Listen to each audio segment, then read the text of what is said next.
Here is another story, The Invisible Girl, by Mary Shelley, the author of Frankenstein. This slender narrative has no pretensions to the regularity of a story or the development of situations and feelings.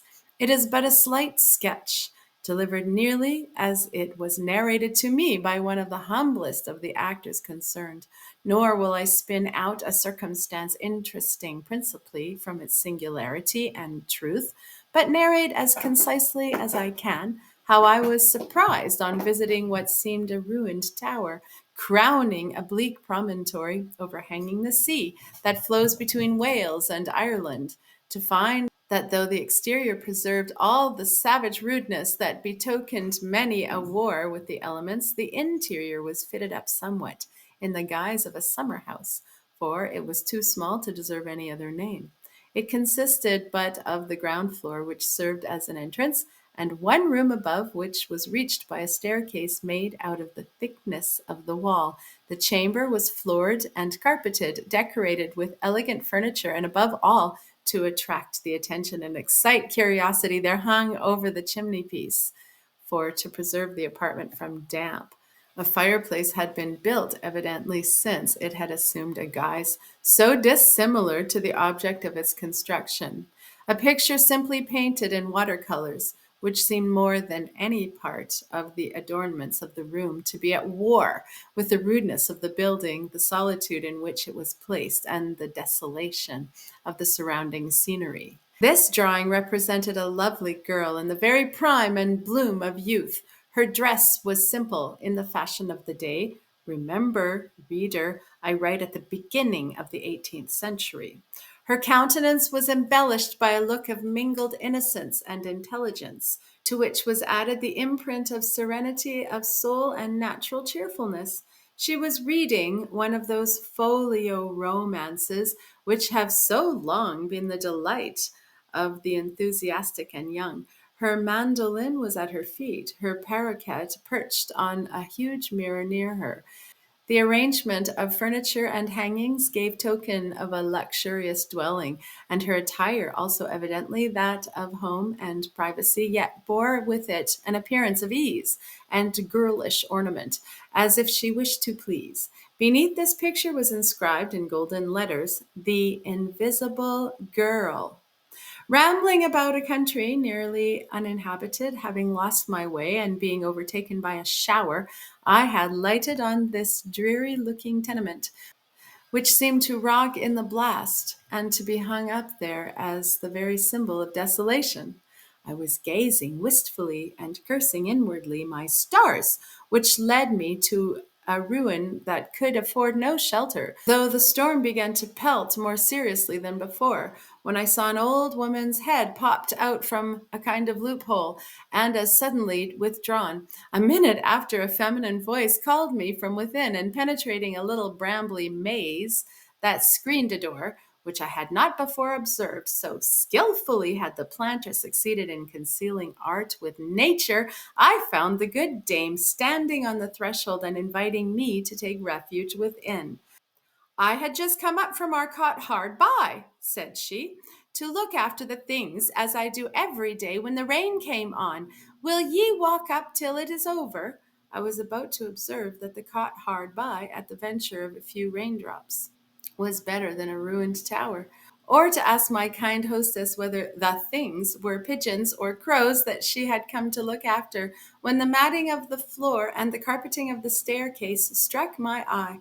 I was still more surprised when I saw the room above and beyond all the picture and its singular inscription naming her invisible, whom the painter had colored forth into very agreeable visibility, awakened my most lively curiosity. The result of this, of my exceeding politeness toward the old woman, and her own natural garrulity, was a kind of garbled narrative which my imagination eked out, and future inquiries rectified, till it assumed the following form. Some years before, in the afternoon of a September day, which, though tolerably fair, gave many tokens of a tempestuous evening, a gentleman arrived at a little coast town about 10 miles from this place. He expressed his desire to hire a boat to carry him to the town of about 15 miles further on the coast. The menaces which the sky held forth made the fishermen loath to venture, till at length two, one the father of a numerous family, bribed by the bountiful reward the stranger promised, the other the son of my hostess, induced by youthful daring, agreed to undertake the voyage. The wind was fair, and they hoped to make good way before nightfall, and to get into port ere the rising of the storm. They pushed off with good cheer, at least the fishermen did. As for the stranger, the deep mourning which he wore was not half so black as the melancholy that wrapped his mind. He looked as if he had never smiled, as if some unutterable thought, dark as night and bitter as death, had built its nest within his bosom and brooded therein eternally. He did not mention his name, but one of the villagers recognized him as Henry Vernon, the son of a baronet, who possessed a mansion about 3 miles distant from the town for which he was bound. This mansion was almost abandoned by the family, but Henry had, in a romantic fit, visited it about 3 years before, and Sir Peter had been down there during the previous spring for about a couple of months. The boat did not make so much way as was expected. The breeze failed them as they got out to sea, and they were fain with oar as well as sail to try to weather the promontory that jutted out between them and the spot they desired to reach. They were yet far distant when the shifting wind began to exert its strength, and to blow with violent though unequal puffs. Night came on pitchy dark, and the howling waves rose and broke with frightful violence, menacing to overwhelm the tiny bark that dared resist their fury. They were forced to lower every sail and take to their oars. One man was obliged to bail out the water, and Vernon himself took an oar, and rowing with desperate energy, equaled the force of the more practiced boatmen. There had been much talk between the sailors before the tempest came on. Now, except a brief command, all were silent. One thought of his wife and children, and silently cursed the caprice of the stranger that endangered in its effects not only his life, but their welfare. The other feared less, for he was a daring lad, but he worked hard and had no time for speech, while Vernon, bitterly regretting the thoughtlessness which made him cause others to share a peril unimportant as far as he himself was concerned, now tried to cheer them with a voice full of animation and courage, and now pulled yet more strongly at the oar he held. The only person who did not seem wholly intent on the work he was about was the man who bailed. Every now and then he gazed intently round, as if the sea held afar off, on its tumultuous waste, some object that he strained his eyes to discern. But all was blank, except as the crests of the high waves showed themselves, or far out on the verge of the horizon, a kind of lifting of the clouds betokened greater violence for the blast. At last he exclaimed, "Yes, I see it! The larboard oar. Now, if we can make yonder light, we are saved." Both the rowers instinctively turned their heads, but cheerless darkness answered their gaze. "You cannot see it," cried their companion, "but we are nearing it, and, please God, we shall outlive this night." Soon he took the oar from Vernon's hand, who, quite exhausted, was failing in his strokes. He rose and looked for the beacon which promised them safety.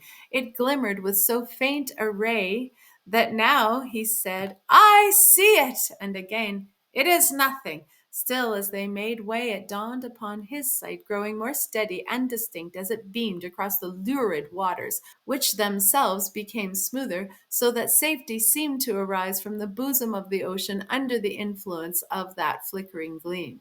"What beacon is it that helps us in our need?" asked Vernon, as the men, now able to manage their oars with greater ease, found breath to answer his question. "A fairy one, I believe," replied the elder sailor, "yet no less a true. It burns in an old tumble-down tower, built on the top of a rock which looks over the sea. We never saw it before this summer, and now each night it is to be seen, at least when it is looked for we cannot see it from our village, and it is such an out-of-the-way place that no one has need to go near it, except through a chance like this. Some say it is burnt by witches, some say by smugglers, but this I know, 2 parties have been to search and found nothing but the bare walls of the tower. All is deserted by day and dark by night, for no light was to be seen while we were there, though it burned sprightly enough when we were out at sea." "I have heard say," observed the younger sailor, "it is burnt by the ghost of a maiden who lost her sweetheart in these parts, he being wrecked and his body found at the foot of the tower. She goes by the name among us of the Invisible Girl." The voyagers had now reached the landing place at the foot of the tower. Vernon cast a glance upward. The light was still burning. With some difficulty, struggling with the breakers and blinded by night, they contrived to get their little bark to shore and to draw her upon the beach. They then scrambled up the precipitous pathway overgrown by weeds and underwood, and, guided by the more experienced fishermen, they found the entrance to the tower. Door or gate there was none, and all was dark in the tomb, and silent, and almost as cold as death. "This will never do," said Vernon. "Surely our hostess will show her light, if not herself, and guide our darkling steps by some sign of life and comfort." "We will get to the supper chamber," said the sailor, "if I can but hit upon the broken down steps. But you will find no trace of the invisible girl, nor her light either, I warrant." "Truly a romantic adventure of the most disagreeable kind," muttered Vernon as he stumbled over the unequal ground.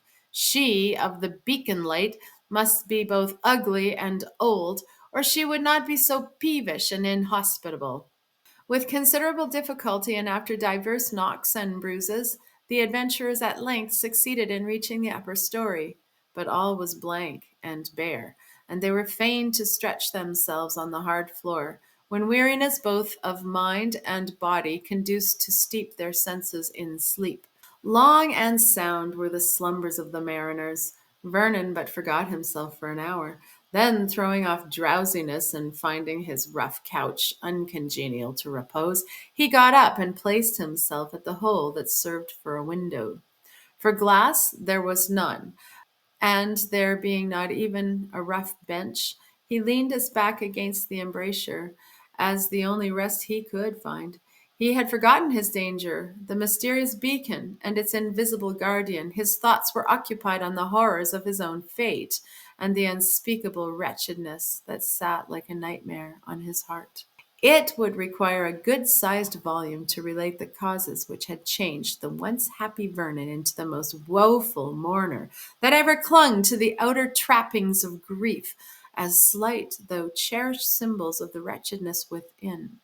Henry was the only child of Sir Peter Vernon, and as much spoiled by his father's idolatry as the old baronet's violent and tyrannical temper would permit. A young orphan was educated in his father's house, who in the same way was treated with generosity and kindness, and yet who lived in deep awe of Sir Peter's authority, who was a widower, and these 2 children were all he had to exert his power over, or to whom to extend his affection.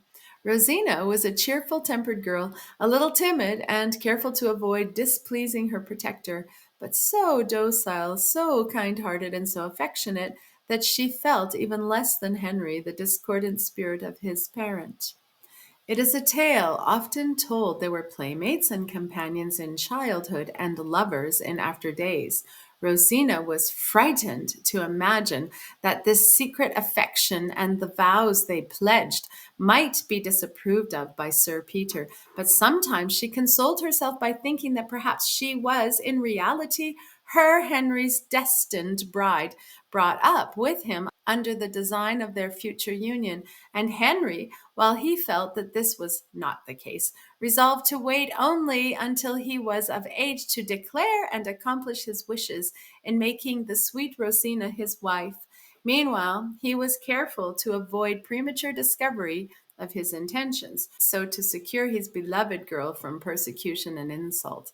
The old gentleman was very conveniently blind. He lived always in the country, and the lovers spent their lives together, unrebuked and uncontrolled. It was enough that Rosina played on her mandolin and sang Sir Peter to sleep every day after dinner. She was the sole female in the house, above the rank of a servant, and had her own way in the disposal of her time. Even when Sir Peter frowned, her innocent caresses and sweet voice were powerful to smooth the rough current of his temper. If ever human spirit lived in an earthly paradise, Rosina did at this time. Her pure love was made happy by Henry's constant presence, and the confidence they felt in each other, and the security with which they looked forward to the future, rendered their path one of the roses under a cloudless sky. Sir Peter was the slight drawback that only rendered their tete-a-tete more delightful and gave value to the sympathy they each bestowed on the other. All at once, an ominous personage made its appearance in Vernon Place, in the shape of a widow sister of Sir Peter, who, having succeeded in killing her husband and children with the effects of her vile temper, came, like a harpy, greedy for new prey under her brother's roof. She too soon detected the attachment of the unsuspicious pair. She made all speed to impart her discovery to her brother, and at once to restrain and inflame his rage. Through her contrivance, Henry was suddenly dispatched on his travels abroad, that the coast might be clear for the persecution of Rosina. And then the richest of the lovely girl's many admirers, whom, under Sir Peter's single reign, she was allowed, nay, almost commanded to dismiss, so desirous was he of keeping her for his own comfort, was selected, and she was ordered to marry him. The scenes of violence to which she was now exposed, the bitter taunts of the odious Mrs. Bainbridge, and the reckless fury of Sir Peter, were the more frightful and overwhelming from their novelty. To all she could only oppose a silent, tearful, but immutable steadiness of purpose. No threats, no rage could extort from her more than a touching prayer that they would not hate her, because she could not obey. "There must be something we don't see under all this," said Mrs. Bainbridge. "Take my word for it, brother, she corresponds secretly with Henry. Let us take her down to your seat in Wales, where she will have no pensioned beggars to assist her, and we shall see if her spirit be not bent to our purpose." Sir Peter consented, and they all three posted down to Shire, and took up their abode in the solitary and dreary-looking house before alluded to as belonging to the family. Here poor Rosina's sufferings grew intolerable. Before, surrounded by well-known scenes and in perpetual intercourse with kind and familiar faces, she had not despaired in the end of conquering by her patience the cruelty of her persecutors. Nor had she written to Henry, for his name had not been mentioned by his relatives, nor their attachment alluded to, and she felt an instinctive wish to escape the dangers about her without his being annoyed, or the sacred secret of her love being laid bare, and wronged by the vulgar abuse of his aunt or the bitter curses of his father. But when she was taken to Wales, and made a prisoner in her apartment, when the flinty mountains about her seemed feebly to imitate the stony hearts she had to deal with, her courage began to fail. The only attendant permitted to approach her was Mrs. Bainbridge's maid, and under the tutelage of her fiend-like mistress, this woman was used as a decoy to entice the poor prisoner into confidence and then to be betrayed. The simple, kind-hearted Rosina was a facile dupe, and at last, in the excess of her despair, she wrote to Henry and gave the letter to this woman to be forwarded. The letter in itself would have softened marble. It did not speak of their mutual vows, but it just asked him to intercede with his father, that he would restore her to the kind place she had formerly held in his affections, and cease from a cruelty that would destroy her. "For I may die," wrote the hapless girl, "but marry another, never." That single word indeed had sufficed to betray her secret, had it not already been discovered. As it was, it gave increased fury to Sir Peter as his sister triumphantly pointed it out to him. For it need hardly be said that while the ink of the address was yet wet and the seal still warm, Rosina's letter was carried to this lady.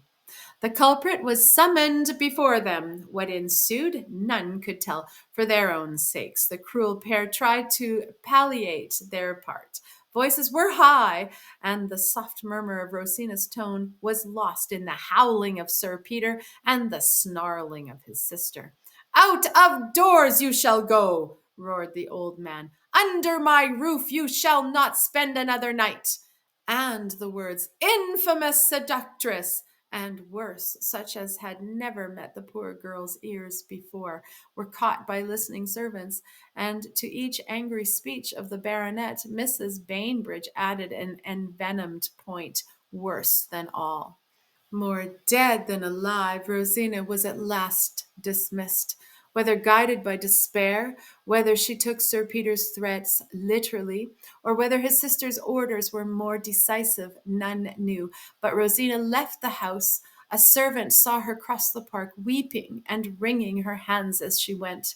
What became of her, none could tell. Her disappearance was not disclosed to Sir Peter till the following day, and then he showed by his anxiety to trace her steps and to find her that his words had been but idle threats.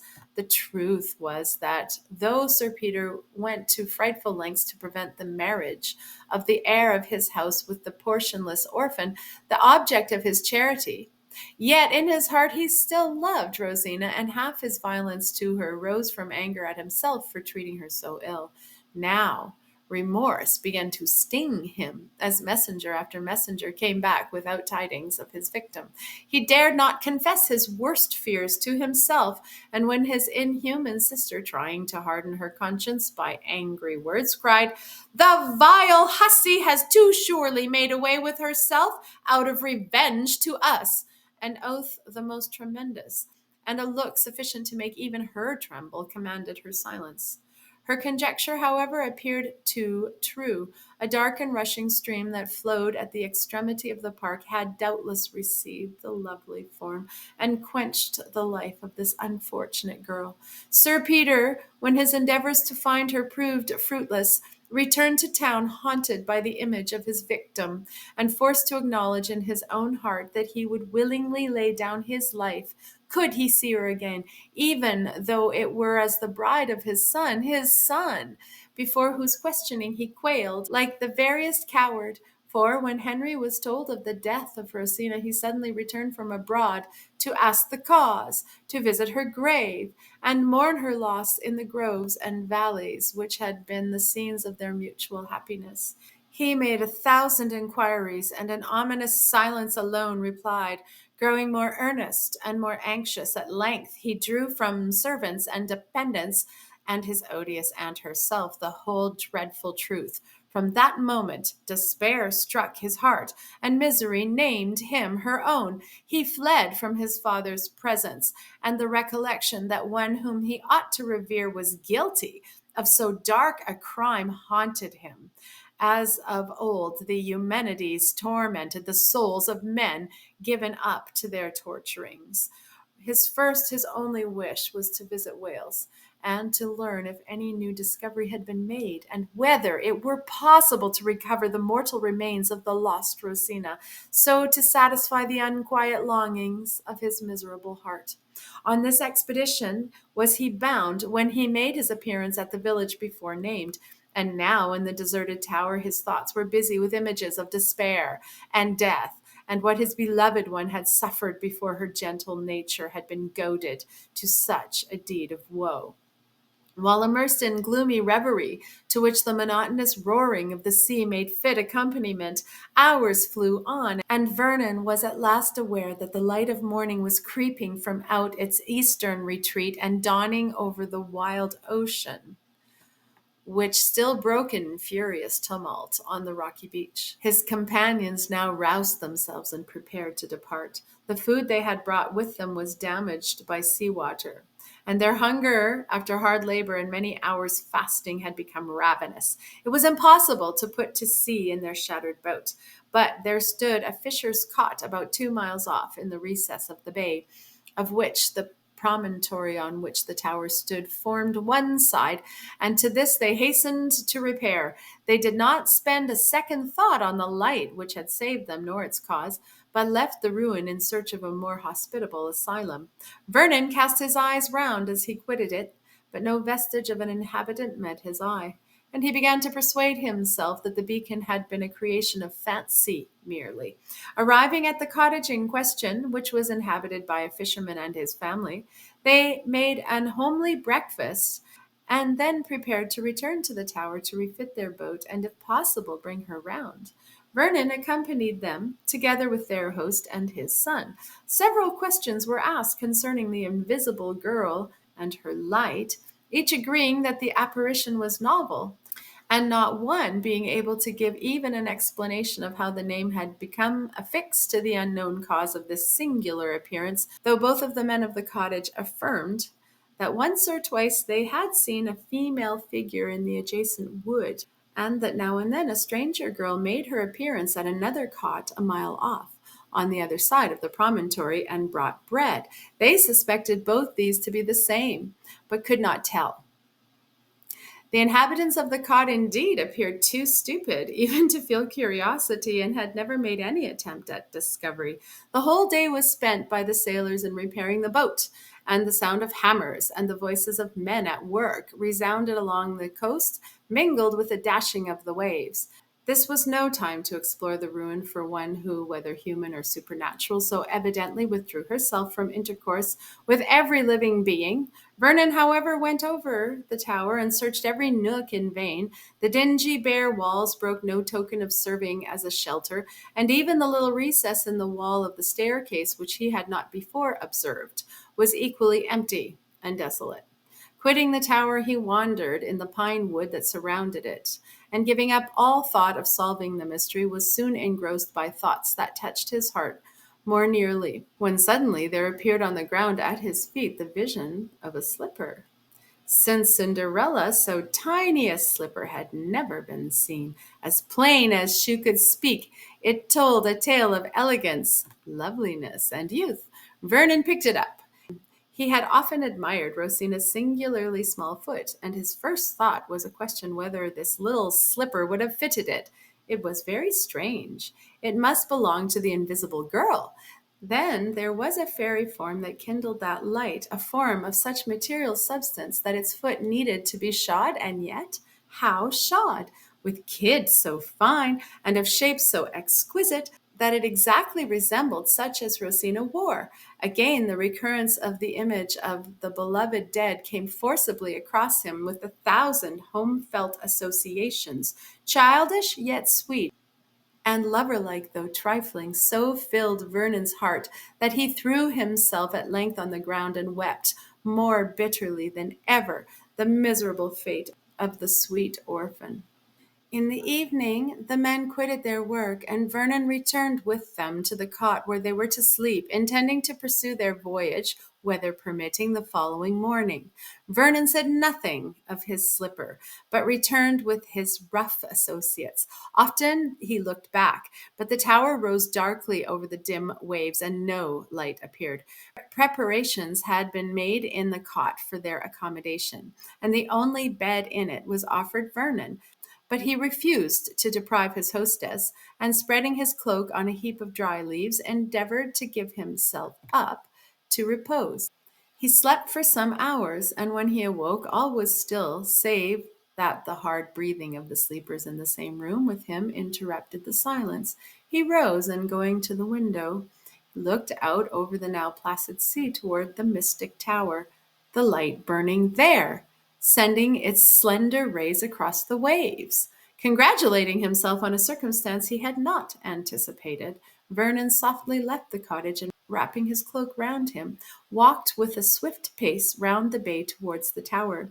He reached it, still the light was burning. To enter and restore the maiden her shoe would be but an act of courtesy, and Vernon intended to do this with such caution as to come unaware before its wearer could, with her accustomed arts, withdraw herself from his eyes. But unluckily, while yet making his way up the narrow pathway, his foot dislodged a loose fragment that fell with a crash and sound down the precipice. He sprung forward on this to retrieve by speed the advantage he had lost by his unlucky accident. He reached the door, he entered. All was silent, but also all was dark. He paused in the room below. He felt sure that a slight sound met his ear. He ascended the steps and entered the upper chamber, but blank obscurity met his penetrating gaze. The starless night admitted not even a twilight glimmer through the only aperture. He closed his eyes to try, on opening them again, to be able to catch some faint, wandering ray on the visual nerve. But it was in vain. He groped round the room. He stood still and held his breath, and then, listening intently, he felt sure that another occupied the chamber with him, and that its atmosphere was slightly agitated by another's respiration. He remembered the recess of the staircase, but before he approached it, he spoke. He hesitated a moment what to say. "I must believe," he said, "that misfortune alone can cause your seclusion, and if the assistance of a man, of a gentleman—" An exclamation interrupted him. A voice from the grave spoke his name. The accents of Rosina cymballed. "Henry? Is it indeed Henry whom I hear?" He rushed forward, directed by the sound, and clasped in his arms the living form of his own lamented girl, his own invisible girl, he had called her. For even yet, as he felt her heart beat near his, as he entwined her waist with his arm, supporting her as she almost sank to the ground with agitation, he could not see her, and as her sobs prevented her speech, no sense but the instinctive one that filled his heart with tumultuous gladness told him that the slender wasted form he pressed so fondly was the living shadow of the Hebe beauty he had adored. The morning saw this pair thus strangely restored to each other on the tranquil sea, sailing with a fair wind for L, whence they were to proceed to Sir Peter's seat, which 3 months before Rosina had quitted in such agony and terror. The morning light dispelled the shadows that had veiled her, and disclosed the fair person of the invisible girl. Altered, indeed, she was by suffering and woe, but still the same sweet smile played on her lips, and the tender light of her soft blue eyes were all her own. Vernon drew out the slipper, and shoved the cause that had occasioned him to resolve to discover the guardian of the mystic beacon. Even now he dared not inquire how she had existed in that desolate spot, or wherefore she had so sedulously avoided observation, when the right thing to have been done was to have sought him immediately, under whose care, protected by whose love, no danger need be feared. But Rosina shrunk from him as he spoke, and a death-like pallor came over her cheek as she faintly whispered, "Your father's curse, your father's dreadful threats." It appeared indeed that Sir Peter's violence and the cruelty of Mrs. Bainbridge had succeeded in impressing Rosina with wild, unvanquishable terror. She had fled from their house without plan or forethought, driven by frantic horror and overwhelming fear. She had left it with scarcely any money, and there seemed to her no possibility of either returning or proceeding onward. She had no friend except Henry in the wide world. Whither could she go? To have sought Henry would have sealed their fates to misery, for with an oath Sir Peter had declared he would rather see them both in their coffins than married. After wandering about, hiding by day and only venturing forth at night, she had come to this deserted tower, which seemed a place of refuge. How she had lived since then she could hardly tell. She had lingered in the woods by day, or slept in the vault of the tower, an asylum none were acquainted with or had discovered. By night she burned the pine cones of the wood, and night was her dearest time, for it seemed to her as if security came with darkness. She was unaware that Sir Peter had left that part of the country, and was terrified lest her hiding place should be revealed to him. Her only hope was that Henry would return, that Henry would never rest till he found her. She confessed that the long interval and the approach of winter had visited her with dismay. She feared that, as her strength was failing, and her form wasting to a skeleton, that she might die, and never see her own Henry more. And illness indeed, in spite of all his cure, followed her restoration to security and the comforts of civilized life. Many months went by before the bloom revisiting her cheeks and her limbs regaining their roundness, she resembled once more the picture drawn of her in her days of bliss before any visitation of sorrow. It was a copy of this portrait that decorated the tower, the scene of her suffering in which I had found shelter. Sir Peter, overjoyed to be relieved from the pangs of remorse, and delighted again to see his orphan ward, whom he really loved, was now as eager as before he had been averse to bless her union with his son.